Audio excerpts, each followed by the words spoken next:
A paz do Senhor para todos, eu sou o pastor Fábio Henrique, da Assembleia de Deus em Mossoró. Estou aqui na companhia do professor Joseone Silva, da irmã Ceição Lima, para mais um programa EBD em Síntese Podcast. Este programa é de responsabilidade do Departamento de Ensino e Educação Cristã da Assembleia de Deus no estado do Rio Grande do Norte. Nós estamos neste trimestre estudando lições temáticas com o título geral A Igreja de Cristo e o Império do Mal. Como viver neste mundo dominado pelo espírito da Babilônia. Graças a Deus pela oportunidade, e aqui eu quero, desde já, cumprimentar com a paz do Senhor a irmã professora Ceição Lima. Paz do Senhor, irmã Ceição. Pai do Senhor, irmão Fábio, irmão Joseone, somos gratos a Deus por mais uma oportunidade que Ele nos dá de estudarmos e compartilharmos um pouco, mais uma porção da sua palavra. Que o Espírito Santo venha nos ajudar, nos iluminar e nos auxiliar na aplicação dessa palavra em nosso coração. Amém. Professor Joseone, paz do Senhor. Paz do Senhor, pastor Fábio, paz do Senhor, professora Ceição. Graças a Deus por mais uma oportunidade que Ele nos concede em um desafio na nossa lição de questionamentos éticos e morais. Vamos discutir um pouco a respeito dessa lição e que o Espírito Santo ele nos ajude a compreender o texto de maneira sucinta. Amém. Graças a Deus, estamos felizes pela oportunidade que temos de gravar o EBD em Síntese Podcast. A lição de hoje é a lição de número 5, lição que será estudada em nossas classes de escola dominical no dia 30 de julho de 2023. A lição tem como tema a dessacralização da vida no ventre materno.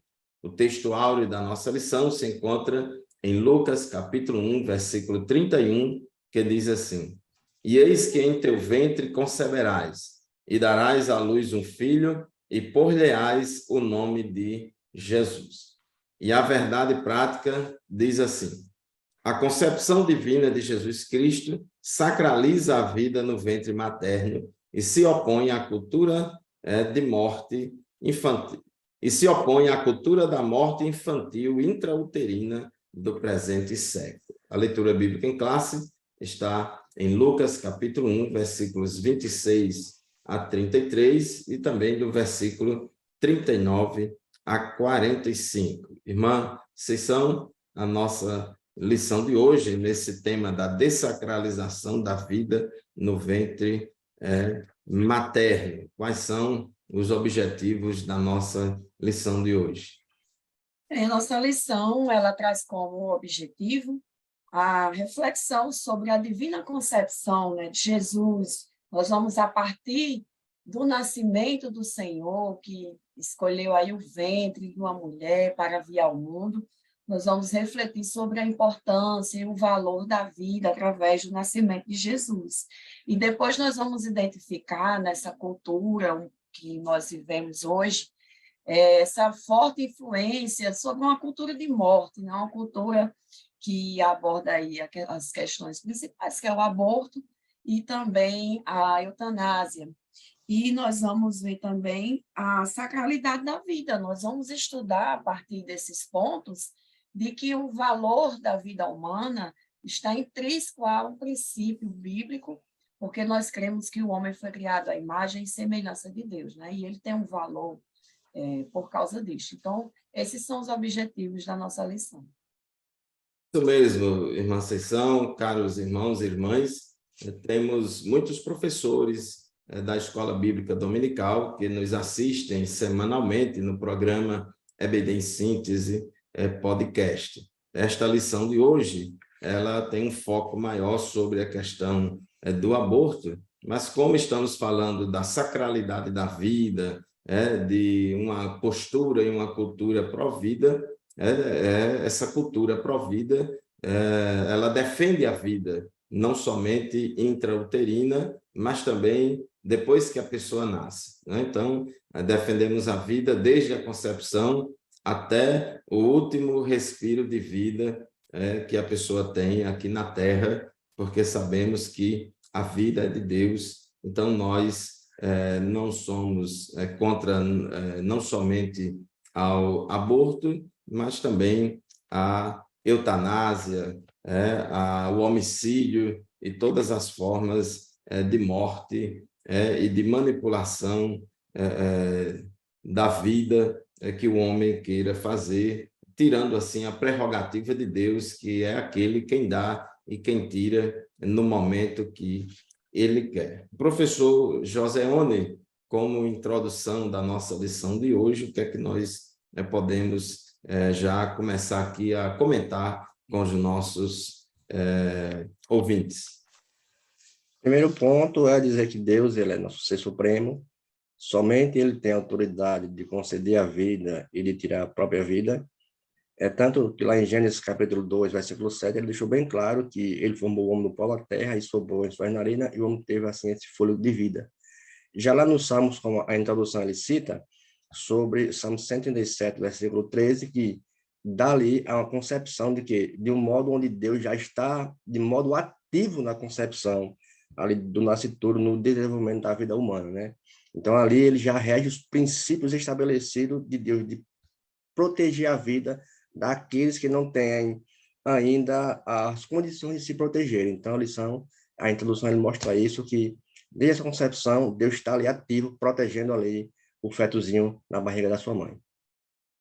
É verdade, meus irmãos, a Bíblia é provida, Deus é provida, porque a vida é um dom de Deus. A vida não surgiu por acaso, a vida não surgiu por um processo de evolução, mas a vida é um dom de Deus. Ele criou o homem do pó da terra e soprou em suas narinas o fôlego de vida. Então, toda a cosmovisão bíblica e cristã é uma cosmovisão de valorização da vida, porque a vida é um dom de Deus. Nós somos sempre provida. Aqui no tópico 1 da nossa lição, o comentarista ele aborda a questão da concepção de Cristo.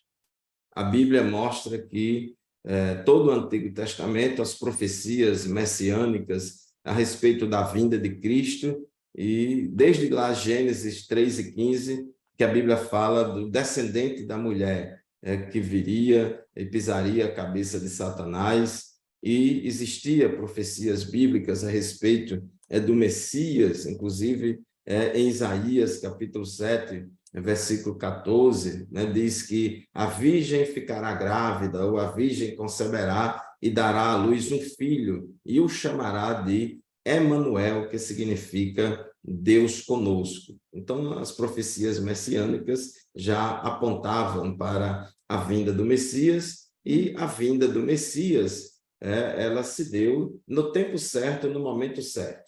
Paulo, escrevendo aos Gálatas, e diz que, cumprindo-se a plenitude dos tempos, Deus enviou seu filho, nascido de mulher, nascido sob a lei. Então, essa expressão nascido de mulher, ela é muito interessante, porque no plano da salvação de Deus para a humanidade, de envio do Messias, Deus resolveu se encarnar no ventre de uma mulher. Deus poderia ter se encarnado e já ter aparecido entre os homens como uma pessoa adulta, ou como uma criança, um jovem, um adolescente, mas Deus se encarnou. O milagre da encarnação, como diz lá em João 1,14, o verbo se fez carne, então o verbo se fez carne no ventre de Maria, ela concebeu pelo Espírito Santo. Então Deus usou a conceição, a concepção, e toda essa questão da gravidez como parte aí do plano de salvação. Professora Ceição, que também é mãe, glórias a Deus por isso. Professora Ceição, o nascimento de Jesus foi anunciado pelo anjo Gabriel a Maria, e foi uma coisa maravilhosa Deus ter escolhido esse método, vamos dizer assim, para a encarnação de Cristo. Isso mesmo, é a bênção do nascimento. É uma dádiva divina que foi dada a nós, e aí está a importância de nós olharmos para esse fenômeno, né, com o devido valor. A dificuldade que nós encontramos, às vezes, nessa cultura presente, é de não olhar para o feto como um indivíduo, como um valor que já tem em si intrínseco o valor de uma vida humana, né? E a Bíblia, o princípio bíblico, tudo aquilo que nós vemos através da palavra de Deus, nos leva a olhar o feto, o bebê, desde o ventre da sua mãe, como um indivíduo que vai crescer, que vai se desenvolver, e ali ele vai se tornar, ou já é, na verdade, a imagem e semelhança de Deus, algo criado por Deus, né? Ele não, a concepção ela não é automática, ela não ocorre de uma forma aleatória, mas nós vemos ali uma ação criativa da parte de Deus. E aqui no ponto 3, quando nós estamos falando sobre a bênção do nascimento, falando aqui sobre a relação de Maria e Isabel, a gravidez dessas duas mulheres que ocorreu de forma miraculosa. E é interessante observar, eu queria chamar aqui a atenção dos professores para o fato de que Lucas usa o mesmo termo que ele usa aqui para falar sobre o bebê de Isabel e o bebê de Maria, para se referir mais tarde ao bebê recém-nascido e para as criancinhas que foram levadas até Jesus, para que Jesus recebesse aquelas crianças. Então, não há separação na concepção bíblica, não existe um ponto, como querem alguns defensores, né, de dizer que a partir desse ponto é humano e a partir desse ponto não é apenas um conjunto de células. Nós estamos estudando essa lição justamente para enfatizar que nós não temos essa divisão. A bênção do nascimento, ela traz para nós esse princípio, que a partir da concepção, ali já é uma vida com valor intrínseco. Então, é a sacralidade dessa vida, a valorização dessa vida que é inviolável. Né? Nós não estamos na condição de pegar e interromper essa vida, mas temos que olhar como algo que Deus colocou no ser humano e precisamos ver isso como algo sagrado, inviolável, intocável. E a Bíblia nos endossa isso. Não há separação, não há um momento exato para dizer que aqui é só um feto, aqui, a partir daqui é um bebê. Inclusive, eu vou ser avó, né? Então, o bebê, ele já é um ser humano. Olha só, a relação que nós podemos fazer. Quando nós sabemos que vai chegar um bebê, ainda que nós não o vejamos, ainda que nós não tenhamos no braço, nós já nos preocupamos com a saúde, nós já nos preocupamos com toda a provisão que vai ser necessária, nós nos preocupamos com tudo o que vai ser necessário para receber. Por quê? Porque nós já consideramos que ali é uma vida humana e que requer todos os cuidados. Então, é isso que a Bíblia nos orienta a fazer. E nós, como cristãos, nós temos que endossar isso, o valor da vida humana, desde a sua concepção e a bênção do nascimento, como sendo a continuidade dessa vida. Não é a partir do nascimento que começa, mas a partir da concepção e o nascimento como uma coroação, uma bênção, né, que essa vida está chegando ao mundo para a convivência, né, dos seus pais e da sua família. Amém. Graças a Deus. Gênesis capítulo 1, versículo 27 diz que Deus criou o homem à sua imagem, a imagem de Deus o criou, homem e mulher os criou. E no versículo 28 diz, Deus os abençoou e lhes disse, sejam férteis e multipliquem-se. Então, quando Deus criou o ser humano, o homem e a mulher, que foi criada à imagem e semelhança de Deus, Deus deu ao ser humano a capacidade de procriação, de se reproduzir por meio da relação sexual. O primeiro casal foi feito, vamos dizer assim, diretamente pelas mãos de Deus, mas Deus deu ao ser humano a prerrogativa da reprodução, de gerar outro ser humano à imagem e semelhança de Deus. Então, quando um homem e uma mulher têm uma relação sexual, então o gameta masculino, que é o espermatozoide, ele pode se juntar ao gameta feminino, que é o óvulo, e assim haver a concepção.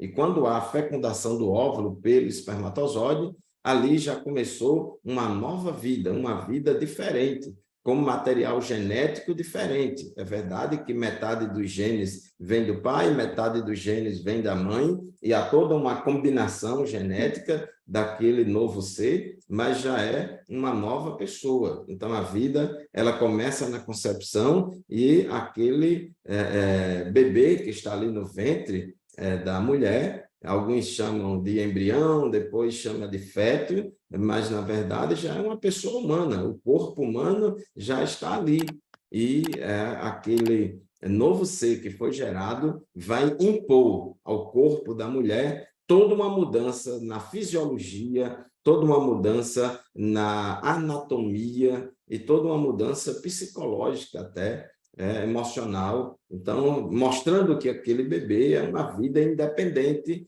no sentido de que tem material genético próprio e está ali, inclusive, impondo, independentemente da vontade da mulher que engravidou, impondo à mulher uma série de mudanças em relação à anatomia, fisiologia e o emocional da mulher, provando assim que o bebê não é um apêndice do corpo da mulher, como um fio de cabelo, as unhas ou outra parte qualquer do corpo, mas é um ser humano, uma nova pessoa. E como Deus usou o sexo como meio de reprodução, nós temos responsabilidade sobre o sexo. E nessa questão da bênção do nascimento, professor Joseone, é importante que tanto as mulheres como os homens, é importante a gente dizer que nenhuma mulher é mãe sozinha, nenhuma mulher é mãe sozinha. Então, a responsabilidade daquele novo ser que foi gerado é tanto da mulher como do homem, é tanto da mãe quanto do pai, igualmente, né? E os pais, né, o casal deve encarar a gravidez como uma bênção de Deus, como uma dádiva do Senhor, e não como um incômodo, não como um problema. Não é isso, professor? É isso mesmo, pastor Fábio. Sabemos que através do nascimento de Cristo, pela obra milagrosa do Espírito Santo de Deus, sempre que o anjo Gabriel apareceu lá em Daniel e para Maria, ele trouxe mensagens para elaborar o plano de Deus aqui na Terra, e uma foi justamente a multiplicação. Então, tanto o pai como a mãe, eles são responsáveis pela formação, pela criação, pela preocupação desde da concepção ali, do anúncio que está grávida. E isso mostra que até Maria, ela ficou perplexa como o anjo trouxe aquela notícia para ela, mas ela disse, como será isso? Ela disse, sua prima já é velha, então para Deus é impossível. E colocando a responsabilidade para os dois, você vai ter. Então cuide, zele, guarde que ele será o salvador de toda a humanidade. É isso aí. Então, meu querido irmão, minha querida irmã, os filhos são a herança do Senhor, uma recompensa que ele dá. Salmo 127, versículo 3. Então, os casais, né, a mulher, o marido, o pai, a mãe, não deve ter a gravidez como um problema, como algo indesejado, uma gravidez indesejada. Daí a importância de nós, né, usarmos com bom senso, não vou dizer usarmos, mas desfrutar da bênção do sexo conforme o plano de Deus. Deus foi quem criou o sexo, Deus foi quem criou o prazer sexual e criou para que ele seja desfrutado dentro do casamento, dentro de uma relação de compromisso, de amor entre um homem e uma mulher. Então, quando o ser humano viola esses princípios, então está sujeito a acontecer vários problemas, várias coisas,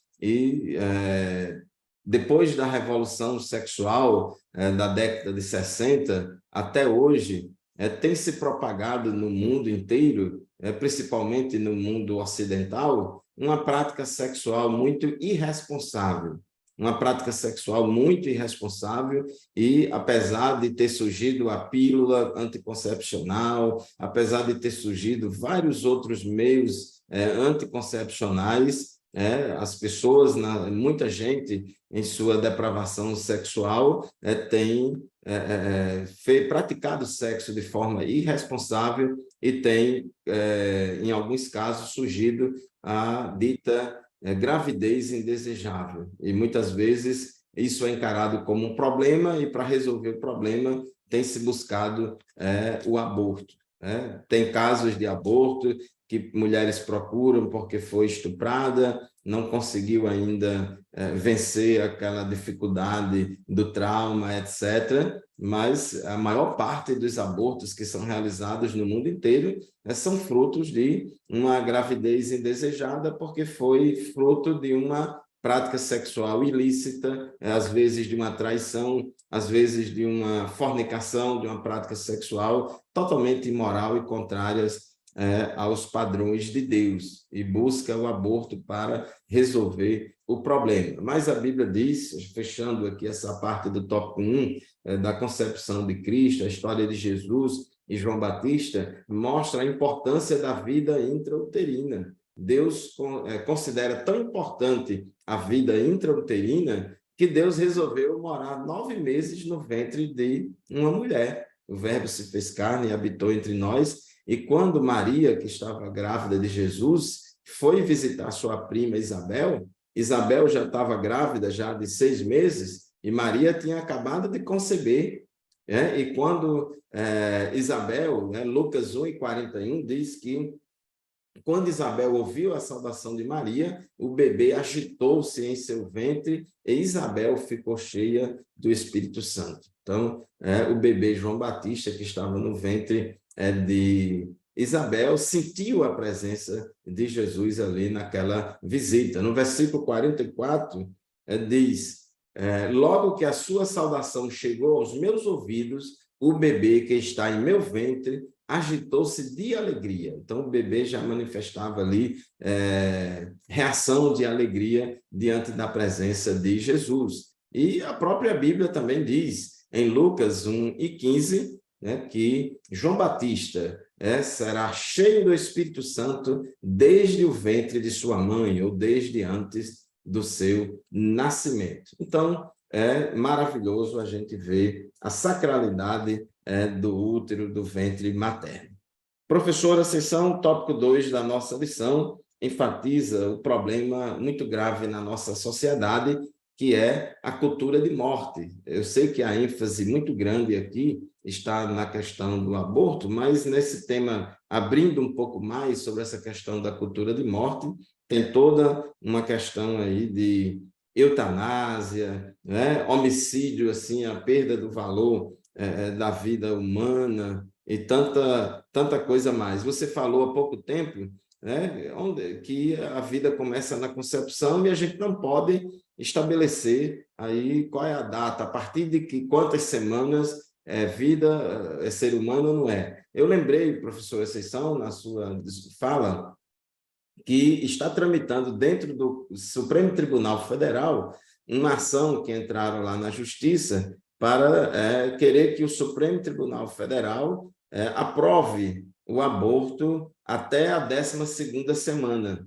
E, inclusive, é bom a gente esclarecer que não existe nenhuma lei no Brasil que aprove o aborto na 12ª semana. Então, a legislação brasileira, ela apoia, vamos dizer assim, descriminaliza, o certo não é apoiar nem incentivar, mas descriminaliza o aborto quando a mulher foi vítima de estupro, e também descriminaliza o aborto quando ocorre risco de vida para a mãe. Então, entre a vida da mãe e do bebê recém-gerado, opta-se pela vida da mãe.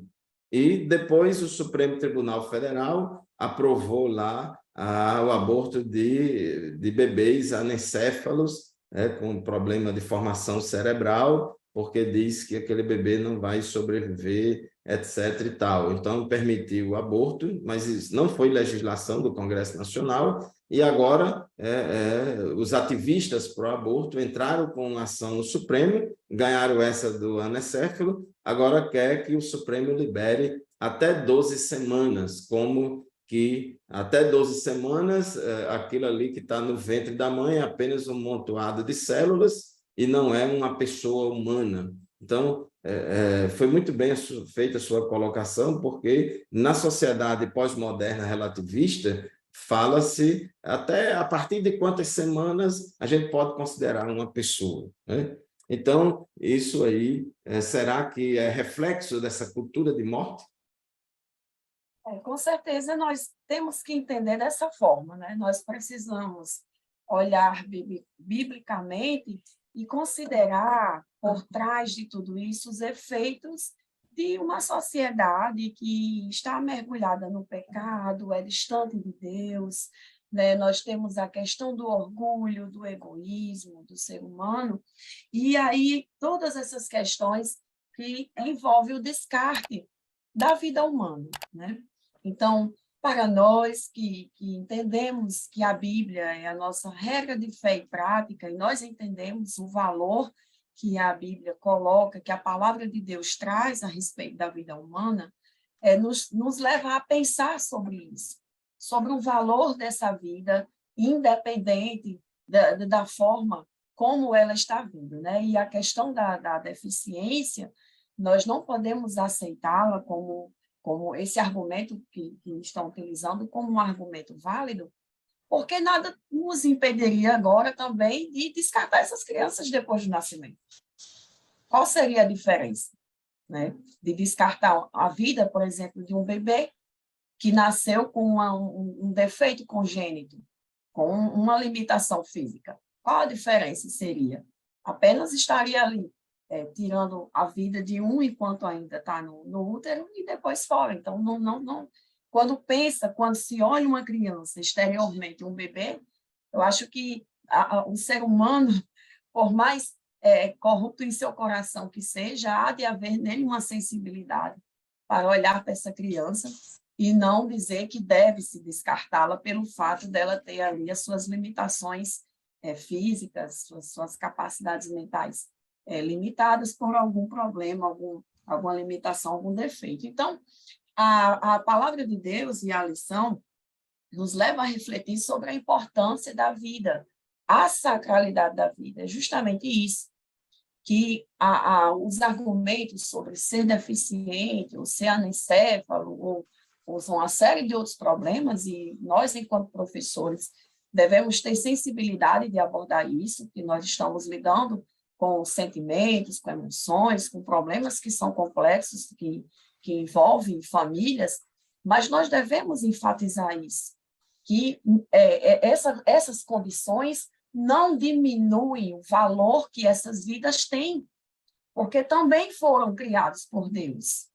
Embora tenha sido dessa maneira, com essas situações especiais, mas foram vidas criadas por Deus, né?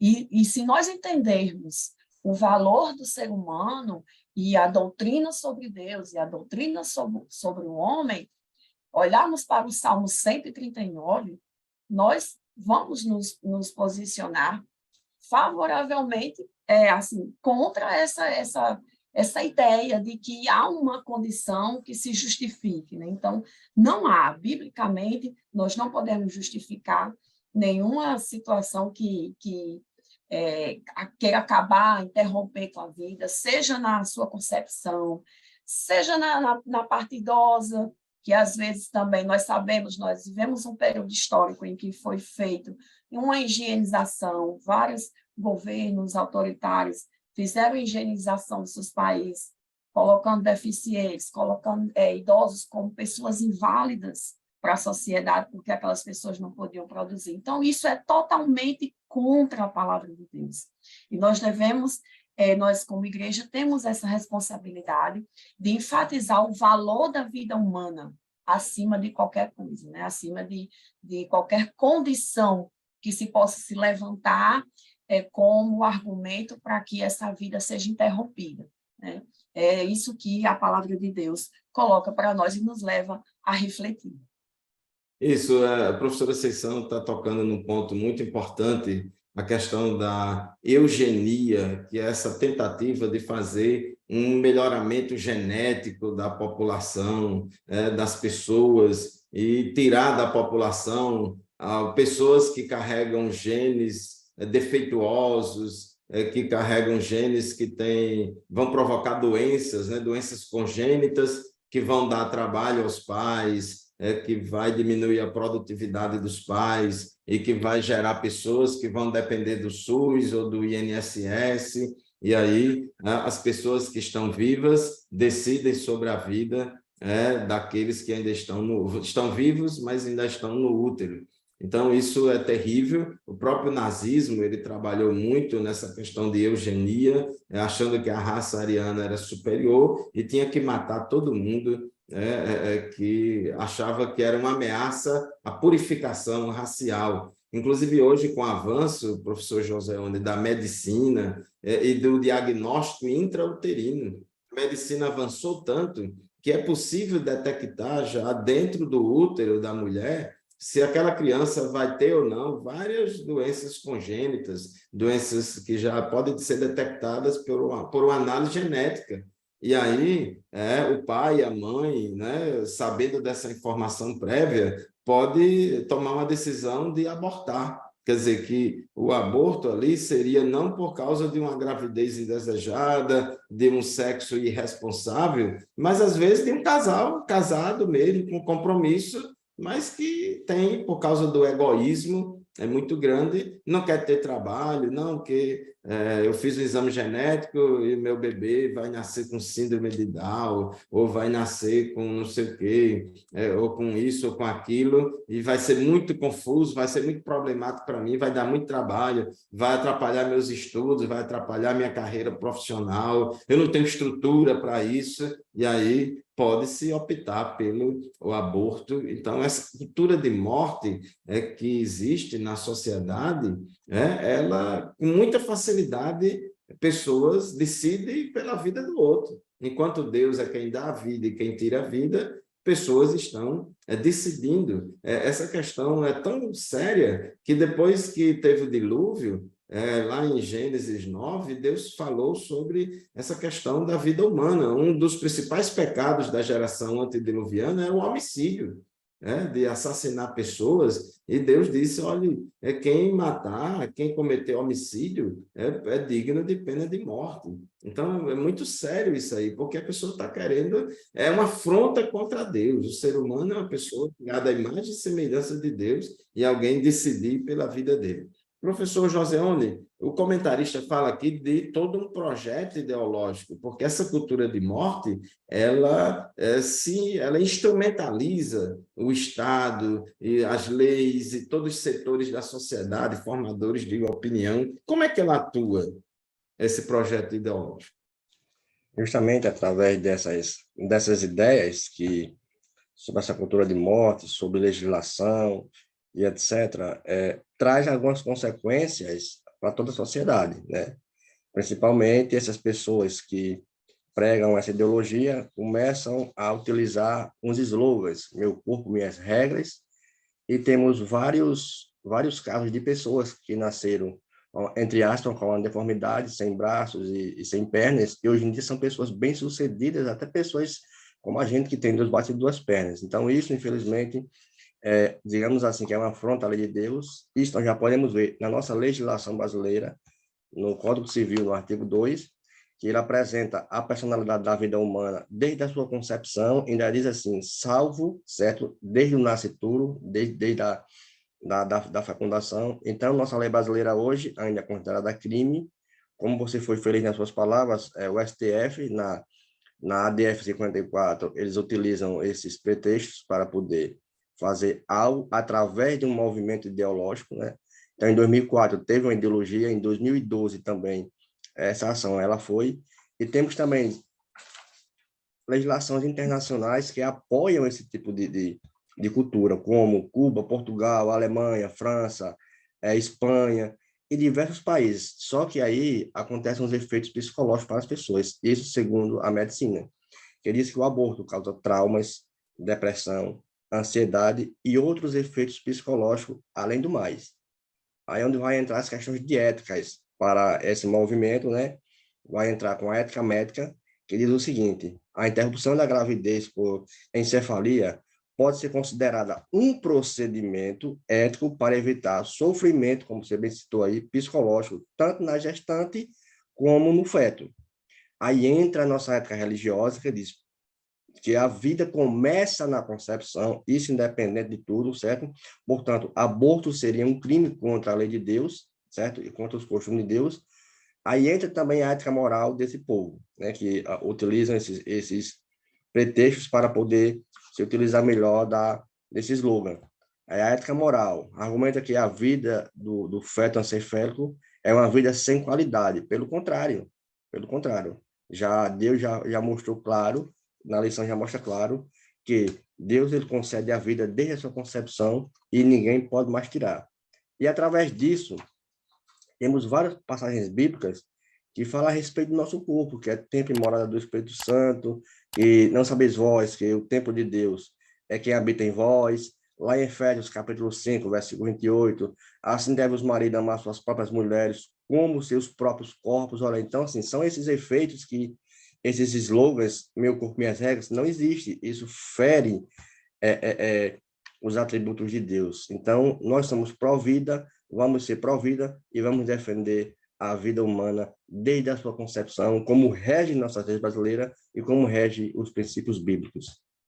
É verdade. Infelizmente, meus irmãos, muitas pessoas na sociedade têm essa cultura pró-morte e promovem o aborto e fazem ativismo pró-aborto e se utiliza de todos os meios de influenciar o poder público, a política, o legislativo, o judiciário, o Ministério Público, para facilitar, o que puder facilitar, o que puder incentivar o aborto, se utiliza das mais diferentes estratégias culturais, intelectuais e políticas para impor a agenda do aborto, né? E assim, a maternidade é depreciada a fim de que a mulher não deseje ser mãe. O conceito de saúde reprodutiva é modificado para justificar o aborto como medida de saúde feminina. Inclusive, até mesmo alguns cristãos progressistas,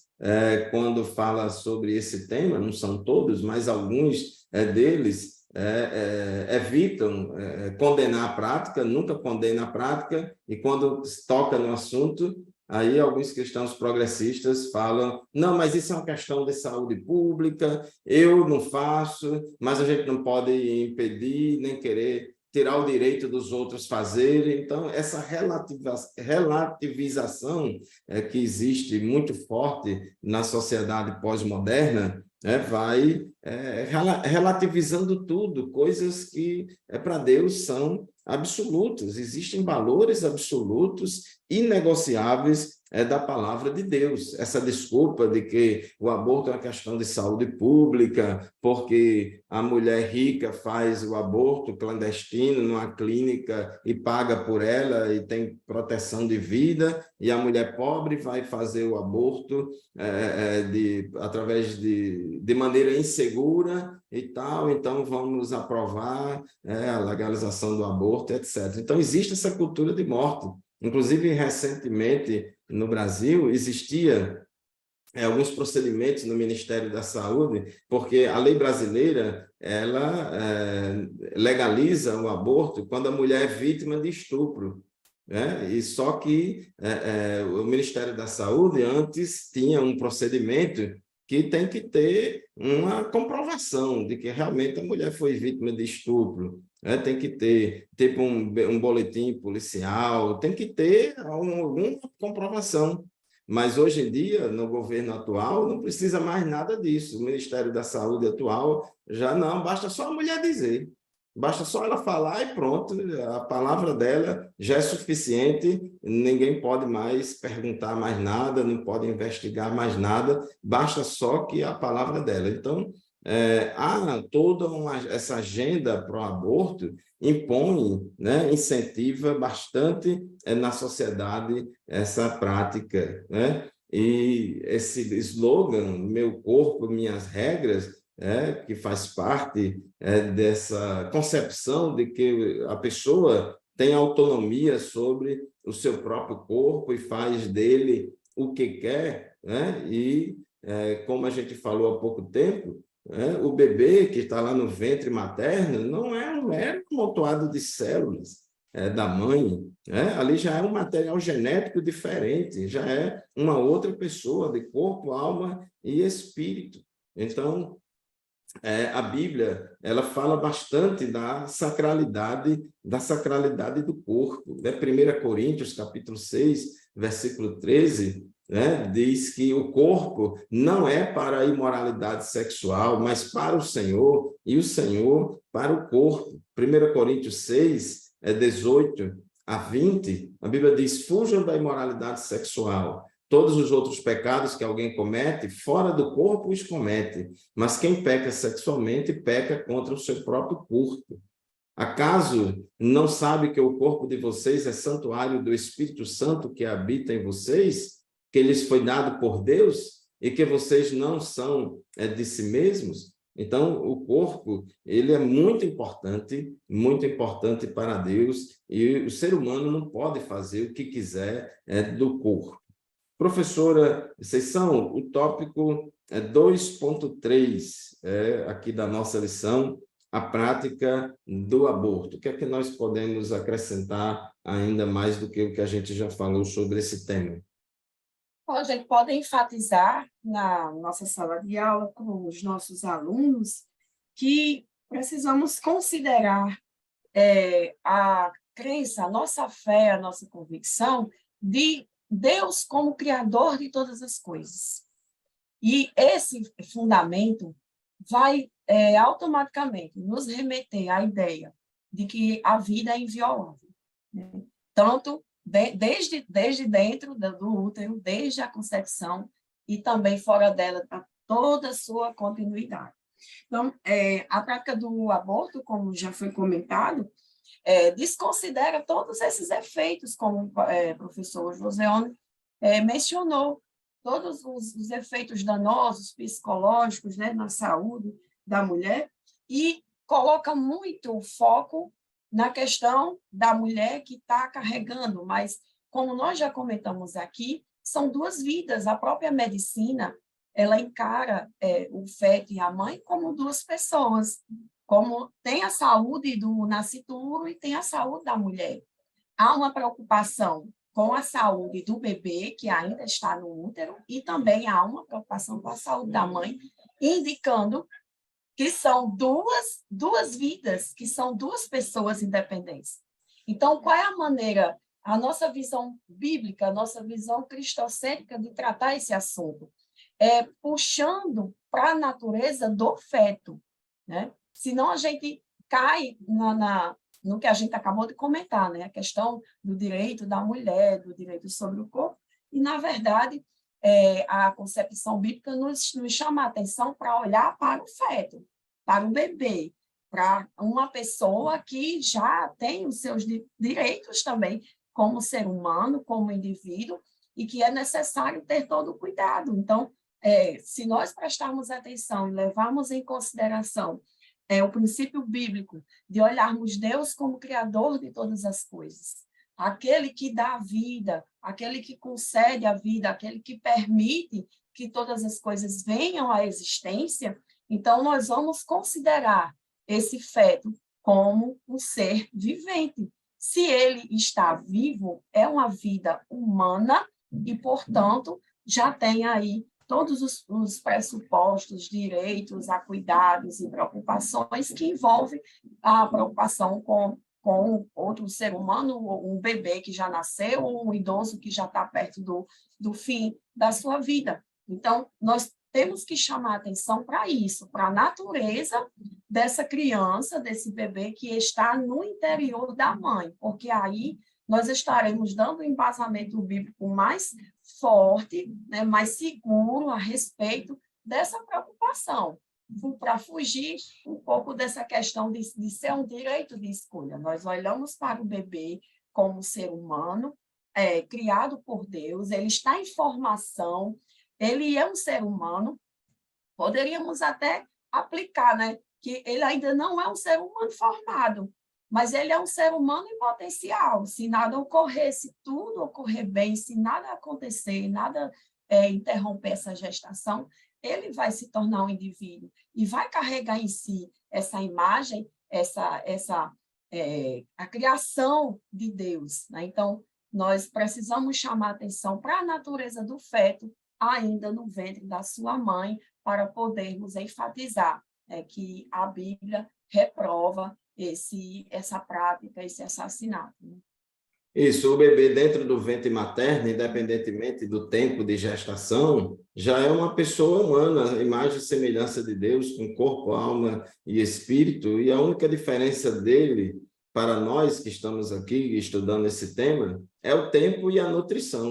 Então, se der tempo e a nutrição, vai se desenvolver. Uma criança, quando nasce, um bebê pós-nascimento, ele também não está desenvolvido, ele está em desenvolvimento, mas já é uma pessoa humana, a imagem e semelhança de Deus. Um pré-adolescente, um adolescente ainda não está completamente desenvolvido, mas é uma pessoa humana, a imagem e semelhança de Deus. E a Bíblia considera tão importante isso, que em Êxodo, capítulo 21, versículos 22 e 23, diz assim: se homens brigarem e ferirem uma mulher grávida, e ela der à luz prematuramente, não havendo, porém, nenhum dano sério, o ofensor pagará a indenização que o marido daquela mulher exigir, conforme a determinação dos juízes.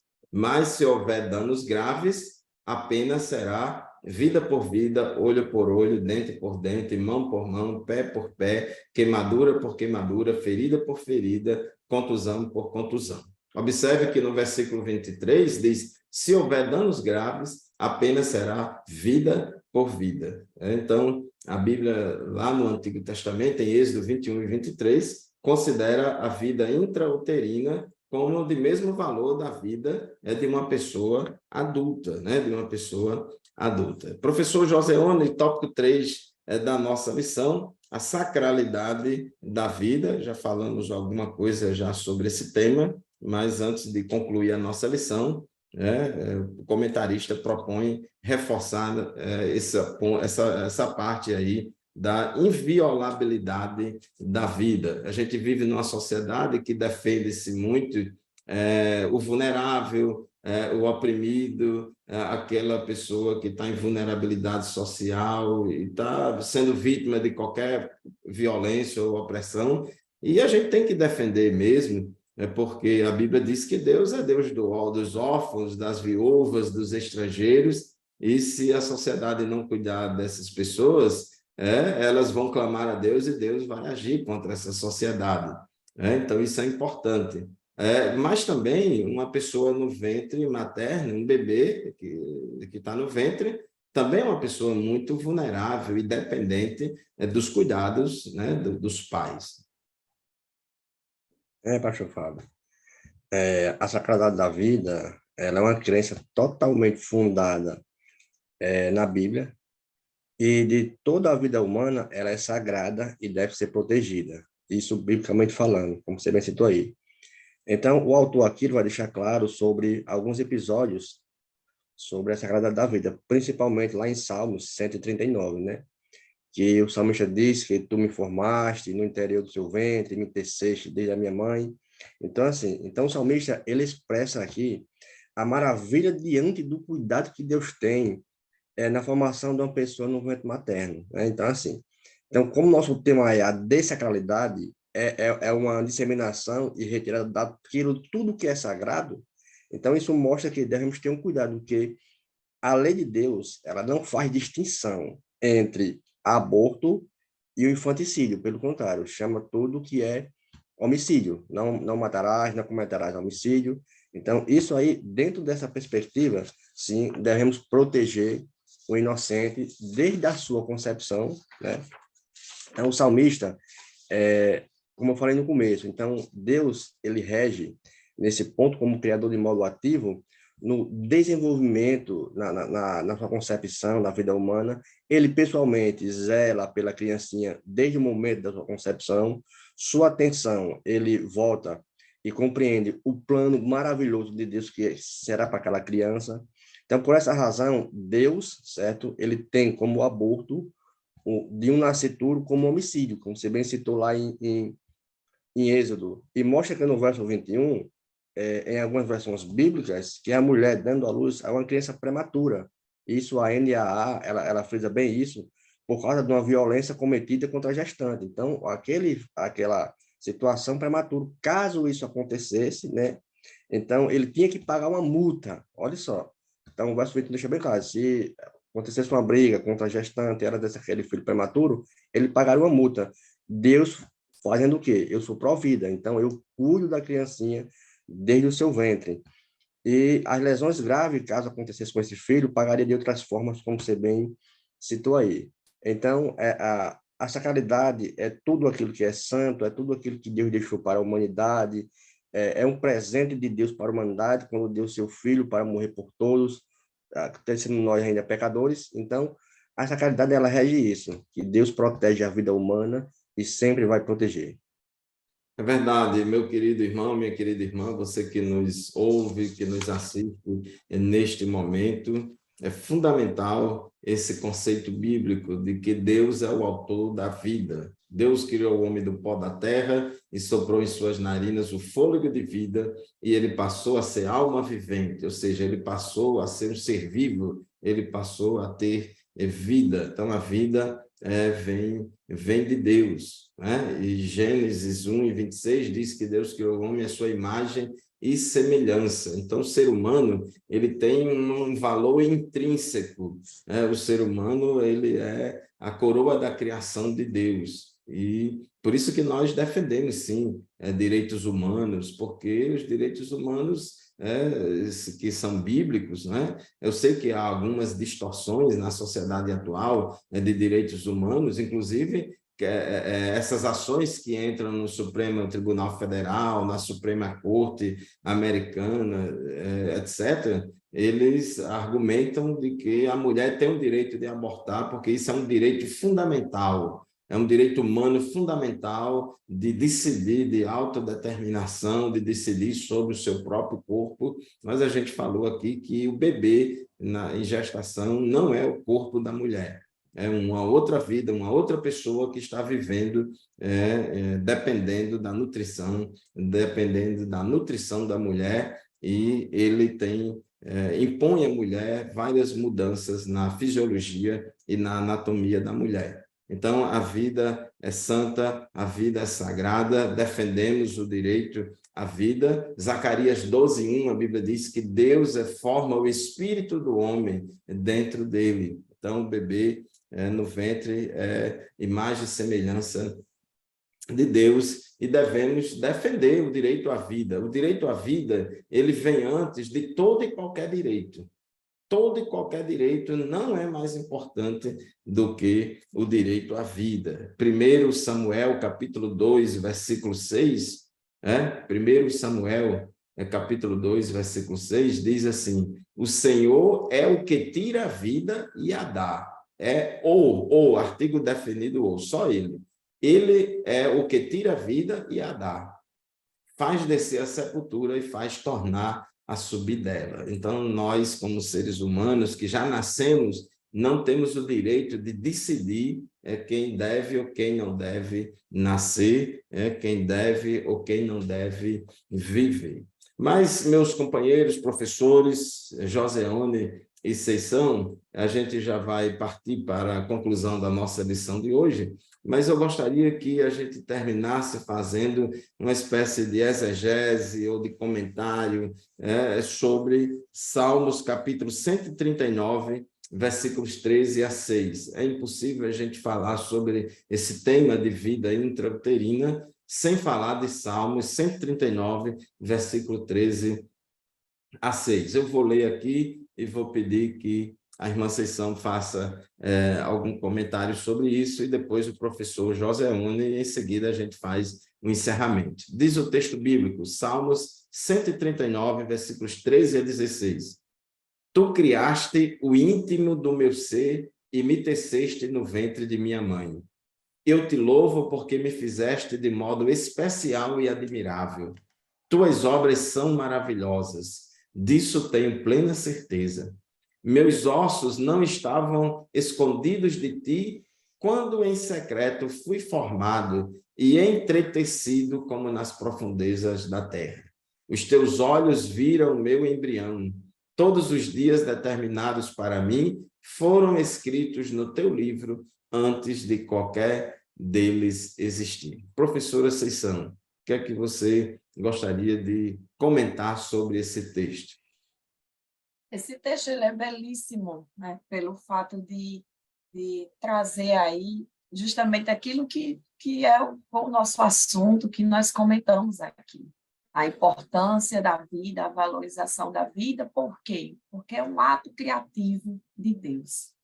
O salmista ele usa de uma linguagem muito bonita, né? Até de forma poética. Ele vai falar de coisas que na época que ele vivia eram até desconhecidas, mas Deus revela ali o mistério, né, da vida, da sua concepção, e também a continuidade, porque esse salmo ele vai falando desde quando o salmista ainda não era um ser fora do útero, mas ele vai remetendo desde a sua concepção até um relacionamento com Deus depois, né? Ou seja, fala da continuidade dessa vida. Então, traz para nós essa reflexão, para que nós possamos meditar sobre isso, sobre essa valorização do ser humano. É um ser humano, nós devemos olhar o ser humano com compaixão, né, com amor, desde a sua concepção até a sua idade mais idosa, independente da sua condição física. É um ser humano que merece respeito, né? Eu tive um irmão deficiente que faleceu aos 15 anos, não tinha a sua capacidade física e mental era limitada, mas nós o amávamos, e é assim que deve ser. Nós não podemos descartar nenhuma vida e não podemos usar como argumento, né, esse argumento da qualidade de vida, que muitas vezes se sobrepõe à valorização, à santidade, né, do que é a vida, daquilo que ela tem de importância, porque foi criada pelas mãos de Deus. Então, é isso que esse salmo traz para nós, essa reflexão, que possamos pensar o ser humano a partir do ponto de que Deus é o seu Criador, né, desde a sua concepção até os seus últimos dias, independente de qualquer situação que esteja, situação de incapacidade, né, situação de limitação. É um ser humano que merece o nosso respeito, a nossa atenção, e a palavra de Deus nos orienta a fazer assim. Muito bem, professor José One, o que é que você gostaria de comentar a respeito desse texto de Salmos 139, versículos 13 a 16? Esse salmo, eu já citei ele, né, no tópico 3, logo no começo. Para mim é onde Deus ele já prepara o meninozinho, desde a sua concepção, ele protege, que ele não tem um certo cuidado ali entre a mãe, entre as pessoas ativas, e mostra, eu vou defender ele, eu já conheço ele desde o seu ventre, esse para mim vai ser uma pessoa importante. Então, eu vejo Deus protegendo a criancinha ali desde o seu ventre. E eu ainda tenho uma tia deficiente, né? E isso mostra que nós amamos do mesmo jeito, é tanto que ela faz mais coisas do que pessoas, do que minhas outras tias. A gente brinca até com ela, dizendo que se ela tivesse a condição física igual nós temos, ela fazia chover, né? Que ela faz coisas assim que a gente... Então, assim, é uma pessoa maravilhosa. E eu vejo assim, que no começo, minha avó dizia que queriam que ela tivesse, né? O aborto naquela época tinha umas plantas medicinais que fazia com que as mulheres abortassem. Minha avó disse que não, e hoje é uma pessoa maravilhosa, essa minha tia. Então, eu mostro Deus protegendo a criancinha ali, de maneira que Não dá para explicar assim esse salmo, Deus formando os ossos, já conhecendo aquela pessoa, montando célula, montando parte do seu corpo, se formando. Não, isso para mim é sagrado. Então, isso é essencial para toda a humanidade. Somos pró-vida, vamos defender isso, vamos ser contra o aborto, essas práticas de ideologia. Então, o professor tem que frisar isso, que nós somos pró-vida, desde a sua concepção. É verdade, esse salmo fala a relação de Deus com o bebê, a relação de Deus com a vida intrauterina. Quer dizer, o salmista disse: tu criaste o íntimo do meu ser e me teceste no ventre da minha mãe. Então, quando ele ainda estava no ventre, Deus já estava trabalhando na vida dele, quando Deus já via o corpo ainda informe. E eu acho interessante esse termo, entreteceste-me no ventre da minha mãe. Essa palavra fala de uma obra de arte. Essa palavra no original hebraico fala de uma obra de arte manufaturada, assim, feita com as próprias mãos do artista. Então, tecendo, fiando, uma obra de arte que tem um valor incalculável. Não é uma máquina que fez em larga escala, mas é uma peça única. Cada ser humano é uma pessoa única, com corpo, alma e espírito, com um destino eterno, uma pessoa que é a imagem e semelhança de Deus. Deus forma o espírito do homem dentro dele. Lá em Zacarias 12:1 fala isso. E Deus já via, antes que ainda tivesse osso, o corpo ainda informe, Deus já se relacionava com aquela pessoa, com todos nós. E a gente viu aqui sobre a questão de Jesus e João Batista, quer dizer, Jesus no ventre de Maria e João Batista no ventre de Isabel.